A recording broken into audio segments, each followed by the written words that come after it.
Tuhan, biarlah lagu tadi sungguh adalah isi hati kami.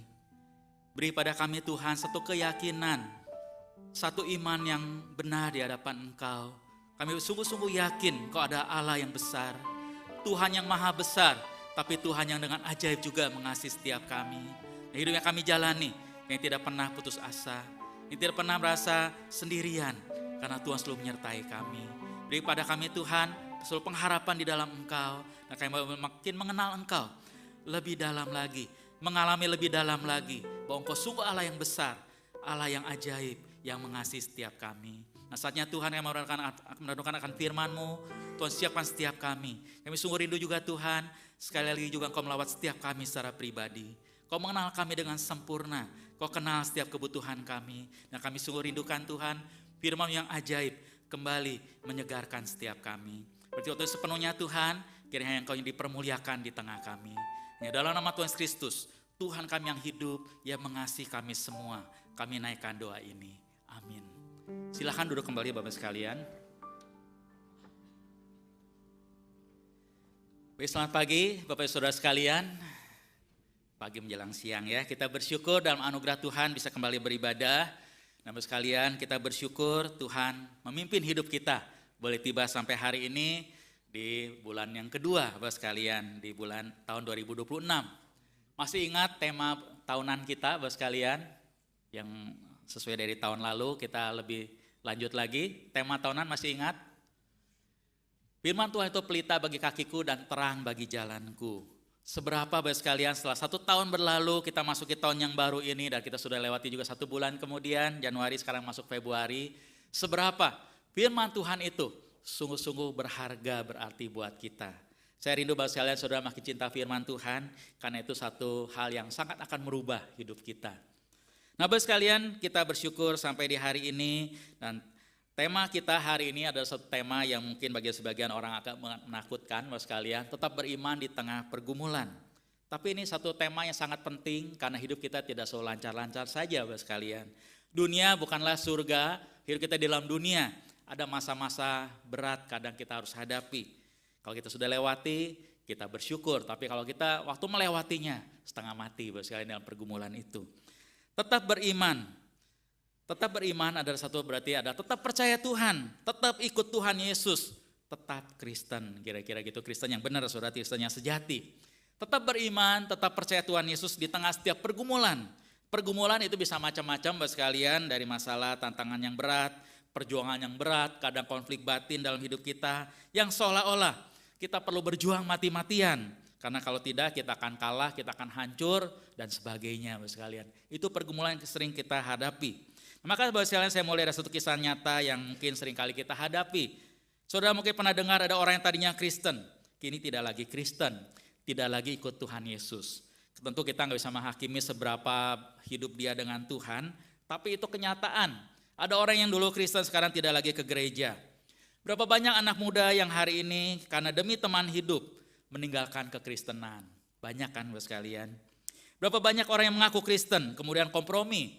Tidak lagi menjadi Kristen karena demi pangkat, demi naik jabatan, demi karir. Supaya karirnya lancar dan sebagainya, dia hanya tinggalkan kekristenan. Karena bagi dia ya agama hanya satu pengisi. Satu ya semua orang beragama tinggal pilih mana yang menguntungkan. Berapa banyak juga orang yang awalnya mengaku Kristen kemudian tidak lagi menjadi Kristen karena urusan tanda kutip sesuap nasi Bapak sekalian. Ekonomi yang sulit, hidup dalam kemiskinan, begitu banyak orang akhirnya karena hal-hal seperti ini meninggalkan Tuhan, meninggalkan gereja.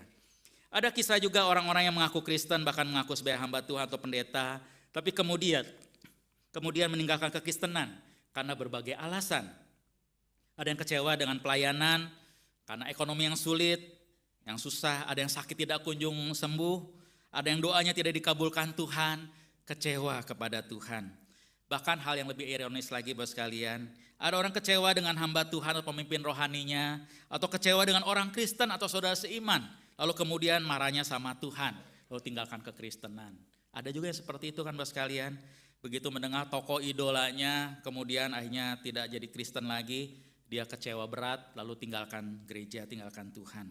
Kalau Bapak Ibu banyak membaca kekristenan, perkembangan kekristenan itu sepanjang waktu ada Bapak sekalian.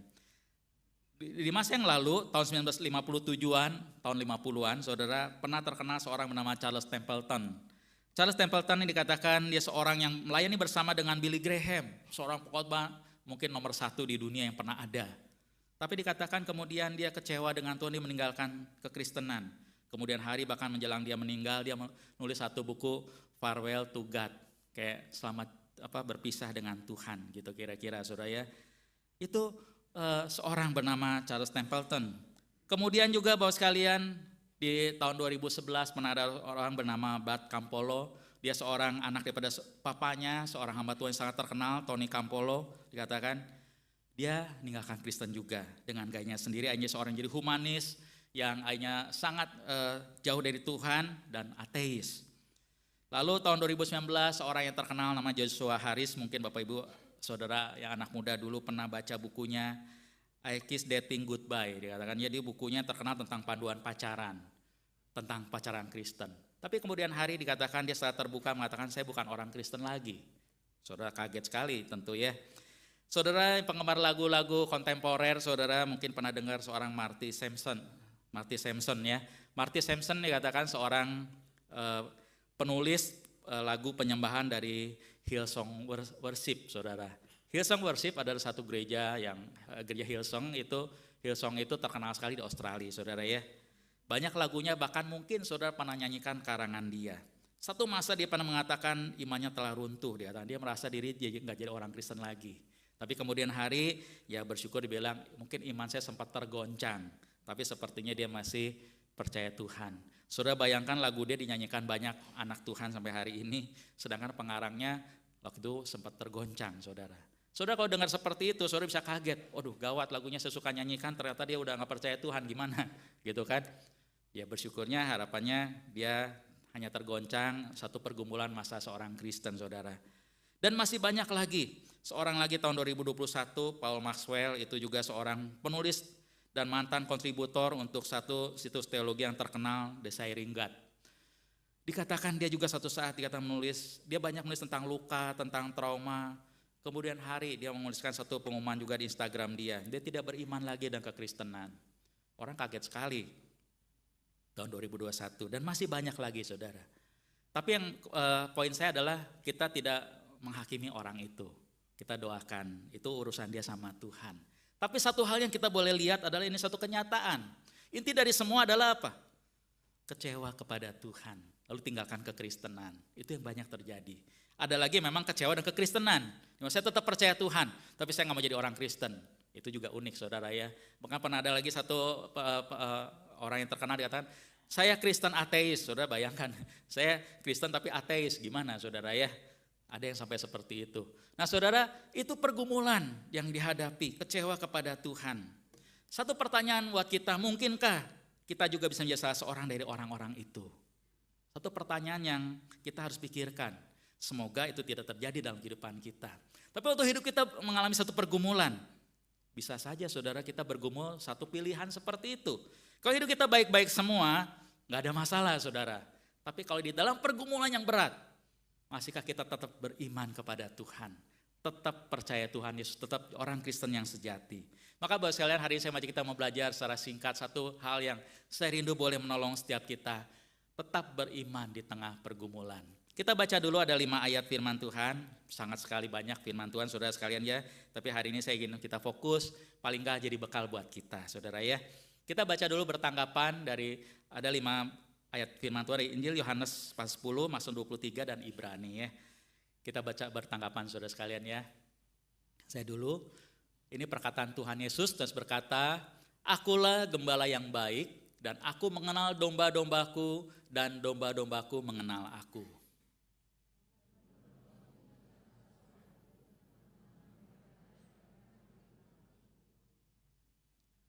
Tuhan adalah gembalaku, takkan kekurangan aku.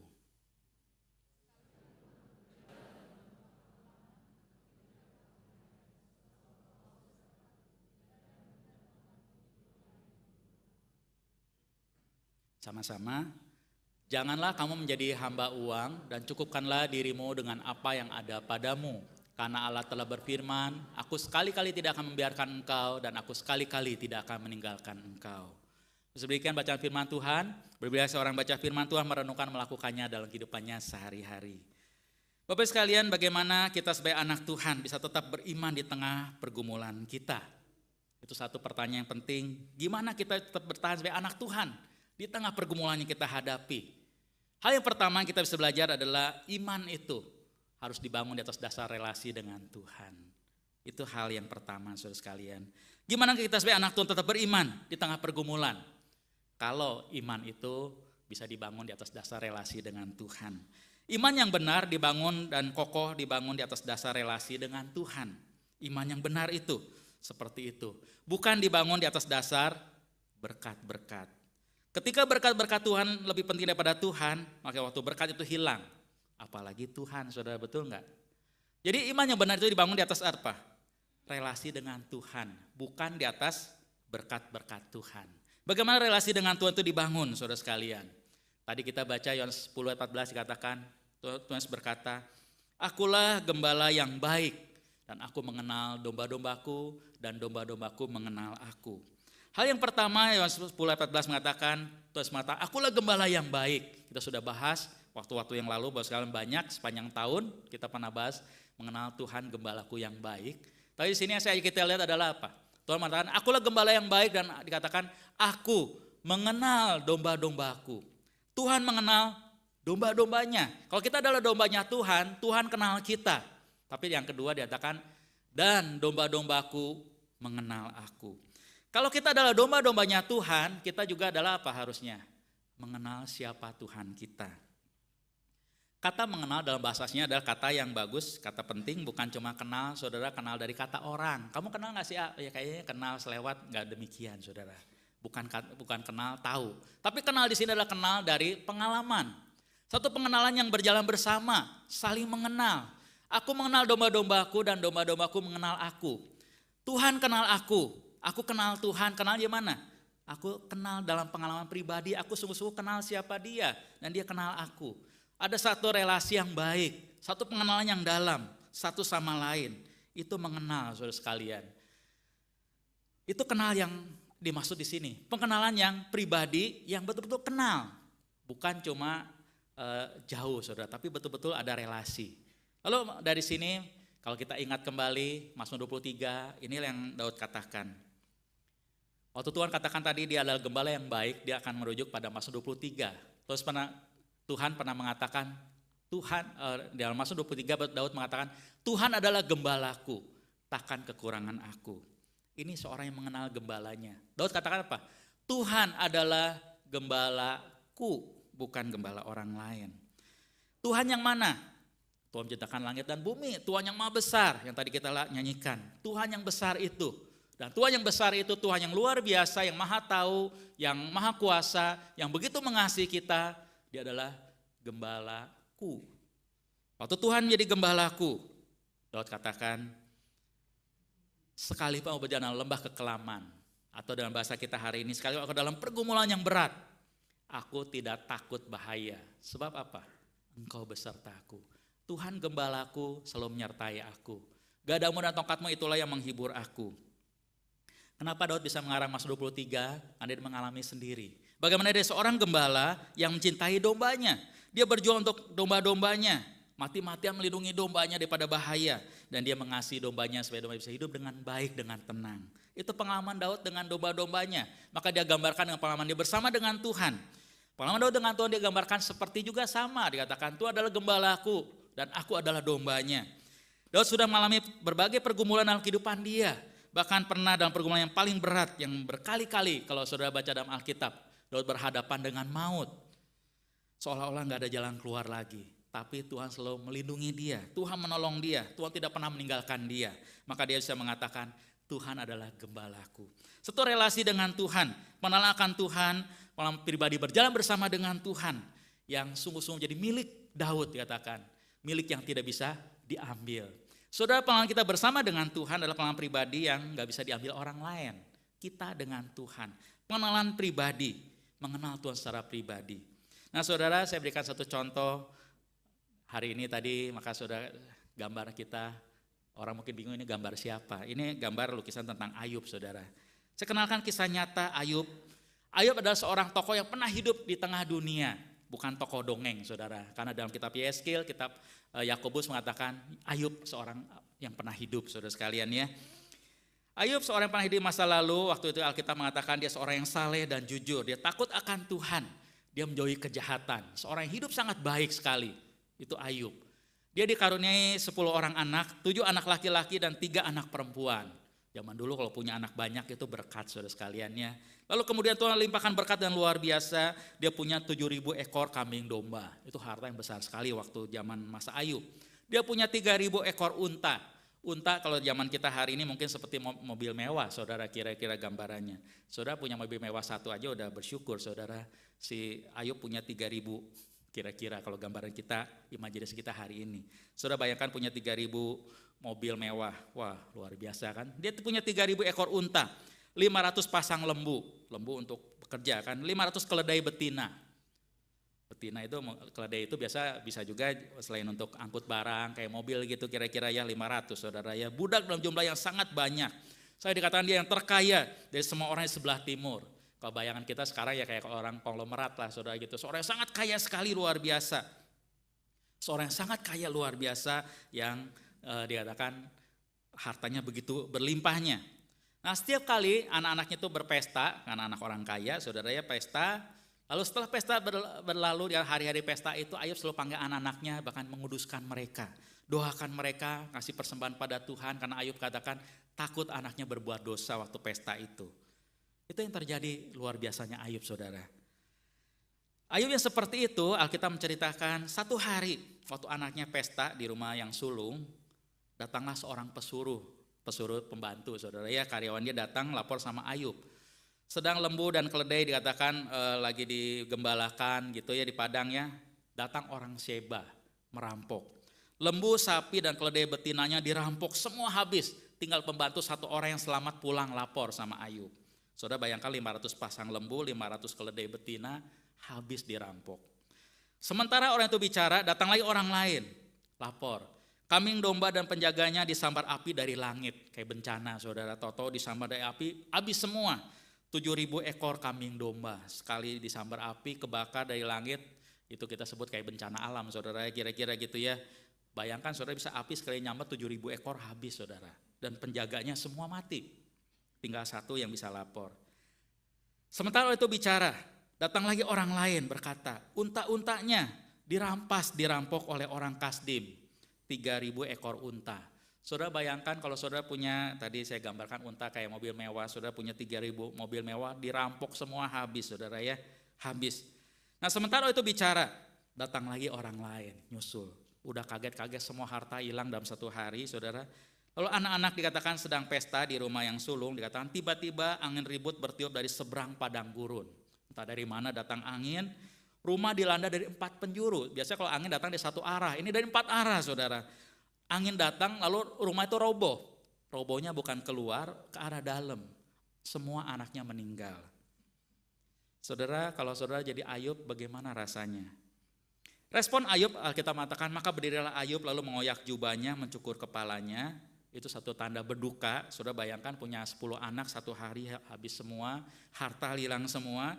Tapi kemudian dikatakan sujudlah ia dan menyembah. Apa yang dikatakan? Dengan telanjang aku keluar dari kandungan ibuku, dengan telanjang juga aku akan kembali ke dalamnya. Maksudnya Ayub adalah aku datang ke dunia gak bawa apa-apa, nanti aku meninggal juga gak bawa apa-apa. Tuhan yang memberi, Tuhan yang mengambil, terpujilah nama Tuhan. Ayub masih sadar Tuhan yang memberi, Tuhan yang mengambil. Lalu dikatakan tetap bersyukur sama Tuhan, tetap hormat sama Tuhan. Maka Alkitab mengatakan dalam kesemuanya itu, Ayub tidak berbuat dosa dan tidak menuduh Allah berbuat yang kurang patut. Ayub waktu mengalami seperti itu, tidak berbuat dosa dan tidak menuduh Tuhan. Padahal semua yang dia miliki hilang dalam satu hari. Dari seorang konglomerat yang sangat kaya sekali di timur, orang yang paling kaya sekali jadi orang yang miskin, gak punya apa-apa. Saya yakin mungkin bayar karyawan pun gak sanggup, hanya karyawan pulang semua, saudara. Begitu miskinnya. Cerita berlanjut di pasal kedua, kitab Ayub menceritakan, kemudian Ayub mengalami satu sakit semacam bisul yang busuk dari telapak kaki sampai puncak kepalanya. Saudara, waktu mengalami seperti itu istrinya aja sampai protes kecewa. Tapi Alkitab mencatat adalah apa? Ayub tidak berbuat dosa dengan bibirnya. Saudara, kalau orang dalam masa yang sangat susah, pasti apa? Bisa marah-marah, bisa jengkel, apalagi kalau Ayub dikatakan, kalau kita bayang kita hari ini, mungkin marah sama Tuhan, Tuhan di mana? Semua habis kayak gini, salah saya apa dan sebagainya, kira-kira seperti itu kan. Tapi dikatakan Alkitab mengatakan, Ayub tidak berbuat dosa dengan bibirnya. Mengapa Ayub begitu kuat? Tetap beriman di tengah pergumulan yang begitu berat. Kalau kira-kira kita jadi Ayub saat itu, kira-kira apa yang kita akan lakukan, saudara? Dan saudara ingat saat itu nggak ada gereja zaman Ayub. Zaman Ayub saat itu tidak ada Alkitab, tidak ada firman Tuhan. Apa yang Ayub andalkan, saudara? Kita lihat lagi waktu Ayub mengalami semua itu, dia tidak tahu semua yang dialami itu karena perbuatan si jahat, perbuatan si iblis yang diizinkan Tuhan untuk mencobai Ayub. Ayub nggak tahu skenario itu. Lalu kemudian kita melihat juga Tuhan diam, tidak bicara apapun kepada Ayub. Alkitab nggak ada, Tuhan nggak ngomong apa-apa sama Ayub. Saudara, kalau jadi Ayub rasanya seperti apa, saudara? Apa yang Ayub andalkan? Ayub hanya mengandalkan relasi, pengenalan dia akan Tuhan. Dia tetap percaya Tuhan, dia tidak meragukan Tuhan. Itulah Ayub, saudara. Meskipun pengenalan Ayub akan Tuhan begitu terbatas, tetapi relasi pribadi dia, pengalaman dia berjalan bersama dengan Tuhan sekian puluh tahun yang dia sudah lalui, cukup menjaga dia tetap percaya kepada Tuhan. Itu Ayub, saudara. Dia tetap mencari Tuhan, dia tetap menantikan Tuhan, tetap sabar menunggu. Tuhan akan membelanya. Kalau saudara baca kita dalam Ayub pasal 19, kita akan menemukan Ayub masih bisa berkata, dikatakan, aku tahu penebusku hidup dan akhirnya ia akan bangkit membela aku. Itu Ayub. Dia masih punya keyakinan, Tuhan penebusku itu hidup. Pada akhirnya dia akan bangkit, dia akan membela aku pada akhirnya. Juga dengan sesudah kulit tubuhku sangat rusak, tanpa dagingku pun aku akan melihat Allah. Kan Ayub lagi sakit, saudara sekaliannya, kulit tubuhnya rusak kan. Tanpa dagingku pun dikatakan aku akan melihat Allah. Aku akan melihat dia memihak kepadaku. Bahkan mataku sendiri akan menyaksikannya dan bukan orang lain. Ayub masih yakin kelak dia akan bertemu dengan Tuhan muka dengan muka. Aku akan memandang kepada Tuhan. Maka dikatakan hati sanubariku merana karena rindu. Satu pergumulan dia, kerinduan adalah apa? Susah-susahnya hidup, dikatakan tetap ada kerinduan, dikatakan dia merana karena rindu. Kapan itu Tuhan datang akan membela dia. Nah, kemudian hari saudara kita baca kitab Ayub, memang Tuhan pulihkan kembali keadaan Ayub, saudara. Tapi saudara, yang kita bisa belajar adalah apa? Di tengah situasi sangat berat yang Ayub gak ngerti apa-apa, kita bisa ngerti karena baca Alkitab, cerita lengkapnya kita dapat.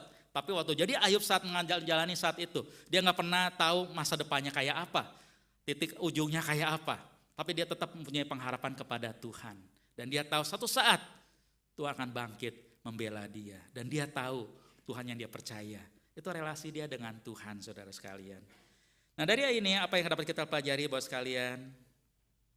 Hari ini mari kita boleh bertanya pada kita, iman kita hari ini kepada Tuhan dibangun di atas dasar apa, saudara? Kalau iman kita dibangun berdasarkan berkat-berkat, kehidupan yang baik, yang sehat, yang lancar semua, waktu dunia berubah, waktu situasi berubah, mau waktu pergumulan datang, masalah datang, iman kita akan goyah, bahkan mungkin akan hancur, saudara. Tapi kalau iman kita dibangun di atas dasar relasi, pengenalan akan Tuhan, yang terus bertumbuh, makin hari makin kuat, makin percaya, makin kenal Tuhan, makin mengasihi Tuhan. Meskipun kemudian semua misalnya sampai hilang pun, kita tetap merasa adalah apa? Tuhan milikku, aku masih punya Tuhan. Itu relasi dengan Tuhan, saudara. Maka hal yang pertama yang saja kita boleh lihat, sudahkah saudara kita mengenal Tuhan secara pribadi? Sudah kita percaya Tuhan Yesus secara pribadi, bukan ikut-ikutan, bukan kata orang. Kalau saudara belum, saudara boleh doa secara pribadi di hadapan Tuhan. Sungguh-sungguh minta sama Tuhan supaya kita sungguh-sungguh mengenal Tuhan secara pribadi. Itu pengenalan kita akan Tuhan itu nggak bisa diambil oleh orang lain. Saudara bisa doakan sungguh-sungguh, saya rindu jangan sampai seorang pun dari kita tidak mengenal Tuhan Yesus. Kita percaya Tuhan Yesus secara pribadi, kita mengenal Dia. Setelah kita mengenal Dia, sudahkah Tuhan menjadi yang paling utama dalam hidup kita? Sudahkah Tuhan menjadi pribadi yang begitu selalu kita rindukan dan kita kasihi? Sudahkah itu ada dalam kehidupan kita, saudara? Bagaimana kita sebagai anak Tuhan bisa tetap beriman di tengah pergumulan? Iman kita dibangun di atas dasar relasi dengan Tuhan. Tapi yang kedua juga bahwa sekali iman kita dibangun juga di atas dasar janji Tuhan. Saudara, selain iman kita dibangun di atas relasi dengan Tuhan, yang kedua iman kita harus dibangun di atas dasar janji Tuhan. Yohanes 10:27, Tuhan mengatakan, domba-dombaku mendengarkan suaraku, dan aku mengenal mereka dan mereka mengikut aku. Domba-dombaku, Tuhan katakan, mendengarkan suaraku. Mendengar suara sang gembala. Mendengarkan suara Tuhan Yesus. Tuhan katakan, domba-dombaku itu akan mendengarkan suaraku, bukan suara orang lain yang dia dengar. Lalu kemudian karena aku mengenal mereka, dan kata mereka akan mengikut aku. Mengikut Tuhan, mentaati Tuhan. Saudara, kalau domba ikut sang gembala, apa yang terjadi saudara sekalian? Gembala itu jalan di depan, domba ikut itu di belakang, saudara kan? Berarti adalah apa? Pandangan domba itu selalu kepada sang gembala. Gembala jalan di depan, dia akan ikut. Gembala belok kiri, dia ikut kiri. Gembala jalan ke kanan, dia akan ikut gembala ke kanan. Dia selalu memandang pada sang gembala dan mendengarkan suaranya. Itulah seharusnya kita memandang pada Tuhan Yesus. Apa kita sudah mendengarkan suaranya dan kita ikut kepada dia? Iman yang dibangun di atas dasar janji Tuhan. Janji Tuhan adalah firman Tuhan. Iman kita didasarkan apa? Kita mendengarkan suara Tuhan. Kita ikut sama Tuhan, taat kepada Tuhan, dan selalu mengarahkan pandangan kita kepada Tuhan.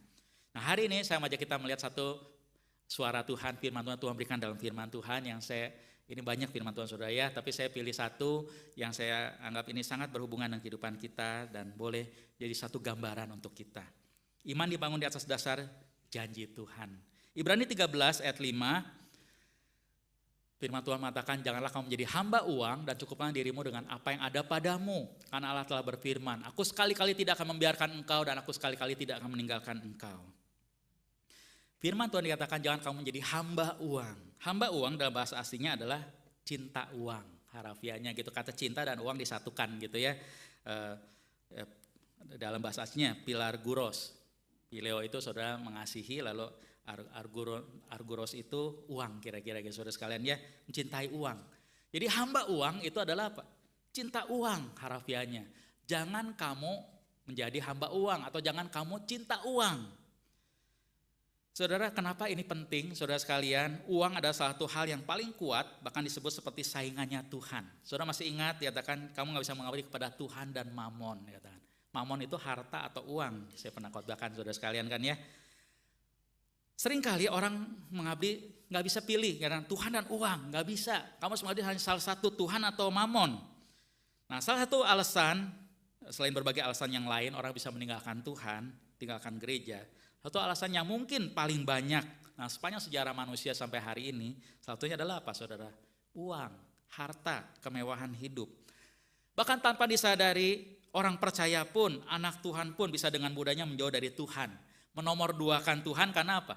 Karena uang kan saudara. Uang itu bukan sembarangan saudara. Maka firman Tuhan katakan, jangan kamu jadi hamba uang, jangan kamu cinta uang. Sampai begitu cinta, harusnya kamu cinta adalah Tuhan, bukan uang. Harusnya kamu mengasihi Tuhan. Kamu menjadi hamba uang dan dikatakan apa?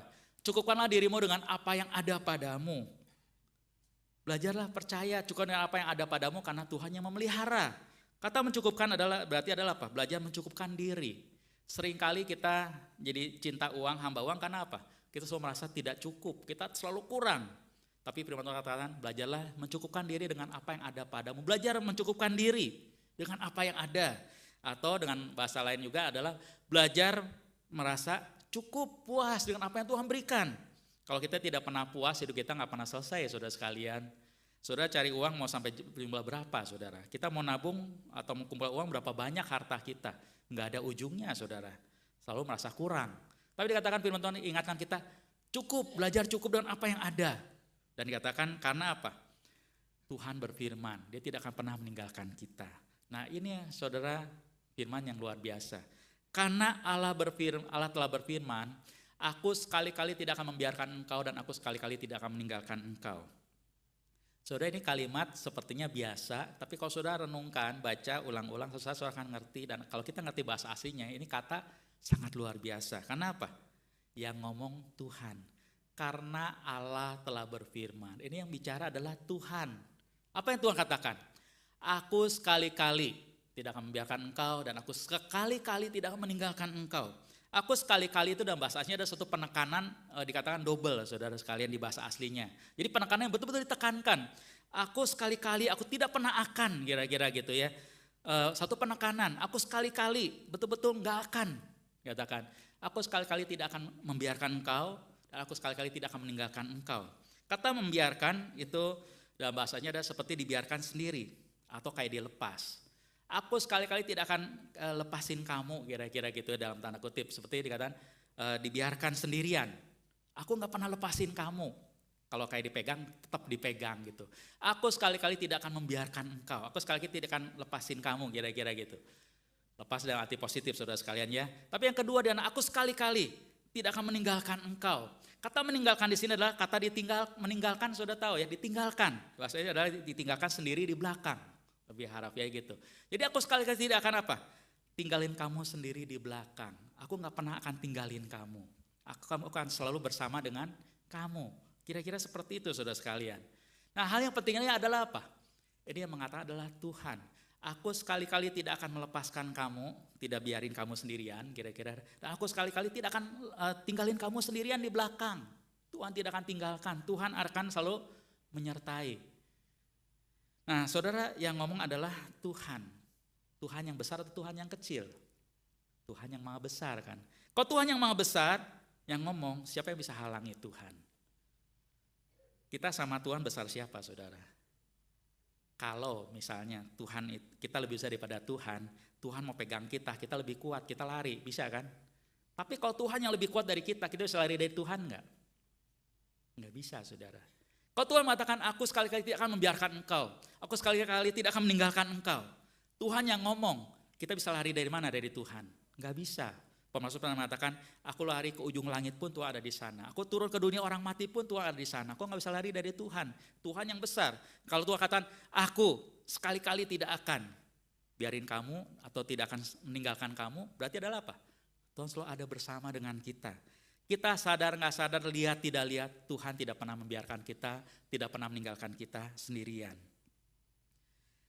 Saudara, kalau kita sadar seperti itu, janji itu, apakah bukan suatu hal yang luar biasa saudara? Saudara kalau seperti itu, kita bisa gambarnya seperti anak kecil.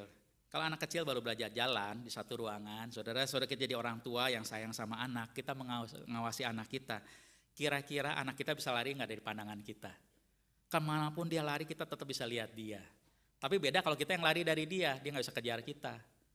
Tuhan sama kan saudara. Kalau Tuhan ada bersama kita, kemanapun kita lari, kemana kita jalan, Tuhan ada bersama kita. Gak pernah membiarkan kita, gak pernah tinggalin kita sendirian. Itu Tuhan kita. Kalau kita sadar kita seperti itu saudara sekalian, betapa kita bersyukur. Sebagaimanapun kita susah kayak apapun, ingat Tuhan tidak pernah membiarkan kita, tidak pernah meninggalkan kita. Saudara hanya ayat ini aja saudara, mungkin kalau kita cuma punya ayat ini aja dalam kehidupan kita, saudara bisa yakin gak iman kita kuat saudara? Iman tadi yang dibangun di atas dasar janji Tuhan. Tuhan cuma janji satu aja.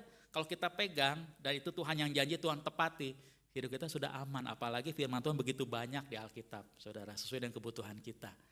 Iman harus dibangun di atas dasar janji Tuhan. Nah sebagai kisah penutup buat sekalian, saudara pernah dengar, ini ada yang kenal nggak?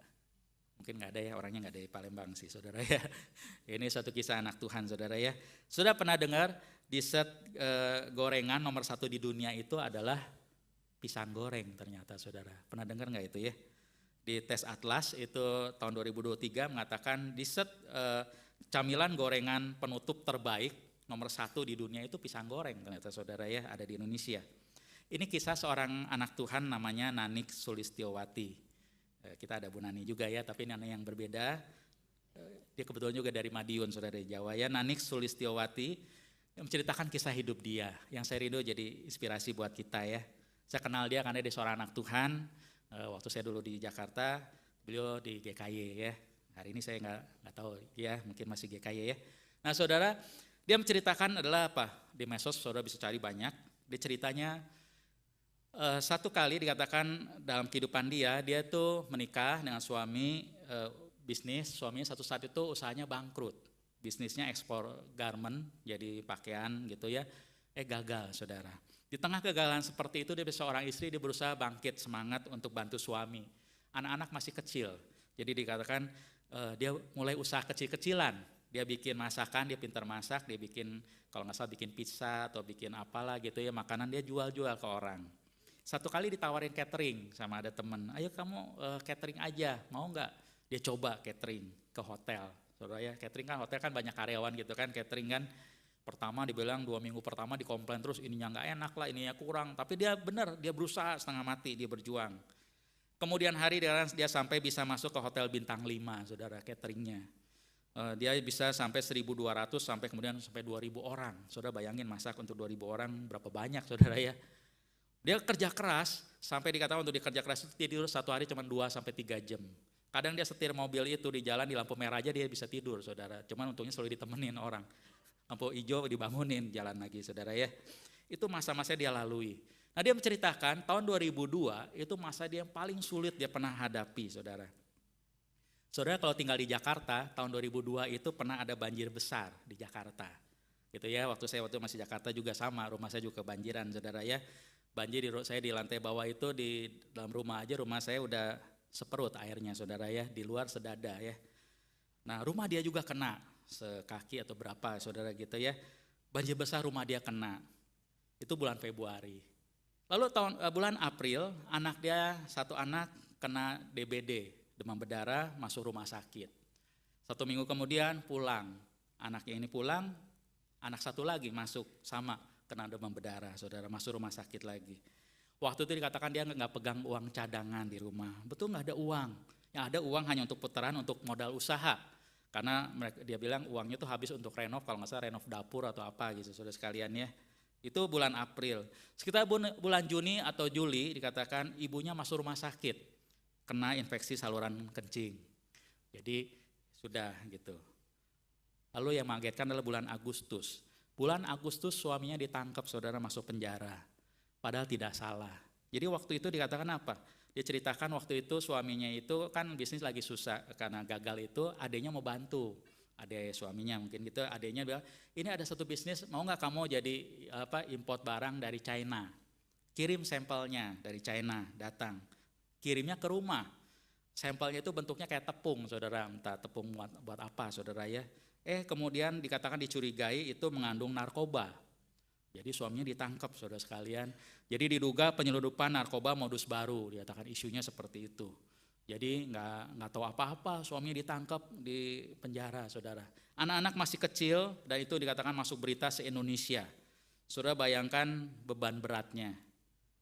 Yang lebih berat adalah apa, saudara sekalian? Seminggu kemudian rumah dia kebakaran. Kebakaran apinya dari tetangga, bukan dari rumah dia. Saudara bisa bayangkan susahnya kayak apa, beratnya, saudara. Anak masih kecil, bisnis lagi susah, uang lagi susah, suami sekarang di penjara. Lalu kemudian rumah kebakaran. Wah, dikatakan berat sekali, dikatakan tiap hari bersyukur ada teman gereja yang telepon, yang datang, yang menghibur dia. Dia sendiri masa aduh tidak kuat, dikatakan. Tapi dalam masa yang berat itu dia tetap doa sama Tuhan. Dia cuma bilang, Tuhan aku gak kuat, aku ambil aja pulang aja gitu, kira-kira gitu bahasa dia ya. Tapi hati dia tetap percaya Tuhan, dia mencari Tuhan. Ada teman yang ingatkan nasihat firman Tuhan yang terus dia ingat adalah apa? Pencobaan yang kamu alami dikatakan tidak akan melampaui kekuatan kamu. Itu firman Tuhan, saudara, dari 1 Korintus, saudara sekalian kan ya. Itu dia ingat, ya, katakan dia berusaha berjuang. Kemudian hari memang suaminya ditahan 35 hari. Tapi lumayan kan saudara, dalam masa menanti itu kan yang gak tahu kan. Kemudian dilepas karena ternyata memang setelah diselidiki gak ada narkobanya gitu ya. Nah saat suami di penjara pun, saat itu waktu jalani itu, tidak ada yang bisa tolong, saudara. Siapa yang berani nolong? Orang kalau kasus narkoba itu, wah di Indonesia siapapun, mau jenderal pun siapapun gak berani, saudara ya, itu kasus serius. Dan dia juga gak mampu apa-apa, gak punya uang, gak tahu bagaimana, tidak tahu harus bagaimana, dan gak tahu kapan masalahnya selesai, dia hanya menanti dalam penjara. Tapi suaminya juga seorang yang percaya Tuhan, dia hanya berdoa sungguh-sungguh juga, hanya berharap sama Tuhan. Itu yang mereka lakukan, teman-teman gereja ya kita hanya bisa mendoakan saudara sekalian. Dan kita melihat Tuhan tidak meninggalkan mereka. Keadaan kemudian membaik, suami udah keluar juga, kemudian gitu kan saudara sekalian ya. Perjalanan terus berjalan, singkat cerita, tahun 2007 dia mulai kenalkan pisang goreng madu. Awalnya itu pisang goreng madu itu dikira pisang gosong, saudara, karena digoreng pakai madu itu jadi hitam warnanya gitu ya, lebih gelap. Pertama orang dikasih juga nggak mau, dibuang kali ya, ini pisang gosong mau dikasih gitu. Tapi begitu orang cobain enak, saudara sekalian. Nah kemudian dikatakan dari bisnis itu tahun 2013 singkat cerita, nah perjalanan dia 2013 ya bersama anak-anak hanya dia fokus mengembangkan bisnis pisang goreng madu ini. Jadi cateringnya kemudian berhenti, dia fokus ke pisang goreng. Nah hari ini usahanya sudah sangat terkenal. Kalau saudara di Jakarta, khususnya di Jakarta Barat, di daerah Tanjung Duren pasti tahu ya saudara sekaliannya pisang goreng madu Bu Nani namanya gitu ya. Nah saudara sekalian, apakah sudah selesai di situ? Tahun 2023 lalu, berapa 2 tahun lalu, 3 tahun lalu saudara ya, rumahnya terbakar saudara. Jadi terbakar dari bawah ke atas. Terbakar dari cerita orang, dari cerita gitu ya, dari waktu terbakar itu dia nggak cerita detailnya apa, tapi yang jelas adalah rumahnya habis saudara. Cuman bawah masih sebagian, tapi ke atas itu habis, kamar dia itu terbakar habis. Semua barang-barang dia di kamar habis. Sampai dikatakan yang tersisa adalah apa? Cuma pakaian ada di badan dia sama tas. Karena waktu dia lagi keluar kan saudara sekalian, cuma baju ini dibilang cuma satu baju sama satu tas, dia lagi di luar. Yang di rumah habis semua. Tapi waktu kebakaran itu, waktu dia tahu itu, apa yang dia pikirkan? Jangan sampai itu merembet ke tetangga gitu kan. Dia yang dipikirkan jangan sampai ada korban jiwa. Jadi setelah lewat dia katakan dia masih bersyukur. Tidak ada korban jiwa, kemudian tidak merembet pada tetangga. Karena dia ingat mungkin dulu dia kena kebakaran dulu kan gara-gara tetangga saudara sekalian. Yang kali ini dia takut dia yang nularin tetangga saudara ya. Penyebabnya nggak tahu. Tapi itu yang dia harus lewati saudara sekalian. Tapi waktu dia terjadi, orang tanya, kok kamu sekarang kaget nggak? Ya kaget gimana ya saudara sekalian, tapi dikatakan dia sekarang jauh lebih kuat. Kenapa dikatakan? Ya dia percaya dikatakan pencobaan yang dialami itu tidak akan melampaui kekuatan kita dikatakan. Dia tetap yakin itu. Saudara masih ingat tahun itu, tahun 2002, ini tahun 2023, 20 tahun kemudian. Firman Tuhan masih ingat dalam hati dia. Sekarang dia jalani kehidupan untuk jadi berkat, menolong orang. Itu yang dia jalani saudara sekalian. Dia sangat terkenal, sangat senang sekarang banyak nolong orang. Bisnis dia juga banyak tolong orang, usaha kecil dia bantu, itu yang dia kerjakan. Dia katakan kenapa dia lakukan seperti itu. Dia katakan karena semua yang saya miliki dikatakan adalah titipan Tuhan untuk jadi berkat. Pernah orang tanya, kamu takut gak sama saingan? Dia bilang enggak, berkat itu dari Tuhan kok. Dan kita datang ke dunia gak bawa apa-apa, nanti pulang juga gak bawa apa-apa. Yang saya punya titipan Tuhan, jadi berkat untuk orang. Itu gaya hidup dia saudara sekalian. Satu teladan yang indah. Karena apa saudara sekalian? Iman, tetap beriman di tengah pergumulan dia. Ada firman Tuhan yang dia pegang yang menguatkan dia. Nah saudara sekalian hari ini, kehidupan kita bagaimana saudara sekalian? Apa pergumulanmu? Mungkin ada di anak kita hari ini sedang dalam pergumulan. Apa saudara tetap percaya Tuhan tidak pernah meninggalkan? Firman Tuhan tadi mengatakan, aku sekali-kali tidak akan membiarkan engkau. Tuhan tidak pernah melepas. Aku sekali tidak akan meninggalkan engkau. Engkau tidak akan ditinggal sendirian di belakang. Tuhan selalu bersama dengan kita.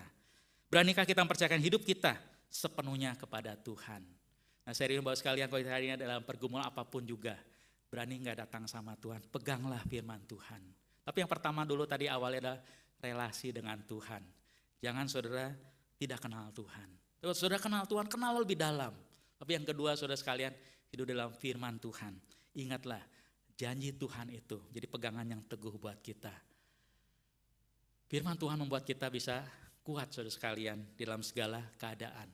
Tetap beriman di tengah pergumulan. Kiranya Tuhan menolong setiap kita tetap beriman sampai kapanpun setia bersama dengan Tuhan. Bahkan di dalam pergumulan apapun juga. Karena Tuhan tidak pernah meninggalkan kita. Amin. Mari kita berdoa.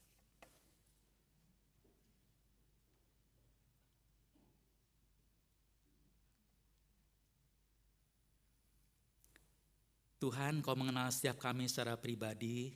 Kau mengenal seluruh kehidupan kami yang terbuka di hadapan Engkau. Kau hari ini hidup kami baik-baik, betapa kami bersyukur untuk anugerah Tuhan.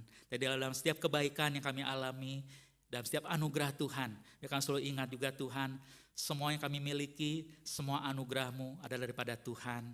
Semua adalah berkat Tuhan. Kalau kami punya sesuatu, kami punya banyak, itu adalah berkat Tuhan. Bila kami memakai juga Tuhan, itu hanya untuk kemuliaan Tuhan. Kami datang ke dalam dunia tidak membawa apa-apa. Dan kelak kami pulang pun tidak membawa apa-apa. Tapi Kau memberi kami banyak. Ada titipan Tuhan boleh kami pakai bagi kemuliaan Tuhan. Tapi Tuhan kami berdoa juga untuk kami mungkin hari datang dan pergumulan secara pribadi. Tuhan tahu mungkin pergumulan yang berat sedang dihadapi. Dalam masa-masa yang sulit mungkin sedang dihadapi. Beri pada kami keberanian Tuhan, tetap percaya kepada Tuhan. Tetap beriman di tengah pergumulan. Karena kami mengenal Engkau, Tuhan yang hidup dan Tuhan yang mengasihi kami. Beri pada kami Tuhan, tambah penal lebih dalam akan Engkau, juga penal lebih dalam akan firman Tuhan. Karena firman Tuhan adalah firman Tuhan yang ya dan amin. Tuhan akan selalu menepati akan janji-Mu, akan firman-Mu. Firman Tuhan tidak pernah sia-sia. Firman Tuhan adalah firman yang kekal, yang boleh kami dapat pegang seumur hidup kami. Dan Tuhan adalah Tuhan yang setia dengan janji-Mu. Beri pada kami keberanian memegangkan janji-Mu, hidup dalam kebenaran firman-Mu. Ya, hidup kami hidup yang berbuah, hidup yang kuat, nah hidup yang boleh menjadi berkat dimanapun kami berada. Terima kasih Tuhan, dari kami sudah kebutuhan kami, Tuhan menilik kami, dan biar kami selalu ingat, Engkau Tuhan yang setia, tidak pernah meninggalkan kami. Hanya dalam nama Tuhan Yesus Kristus, Tuhan kami yang hidup, yang begitu ajaib mengasihi kami, yang mengucap syukur dan kami berdoa. Amin.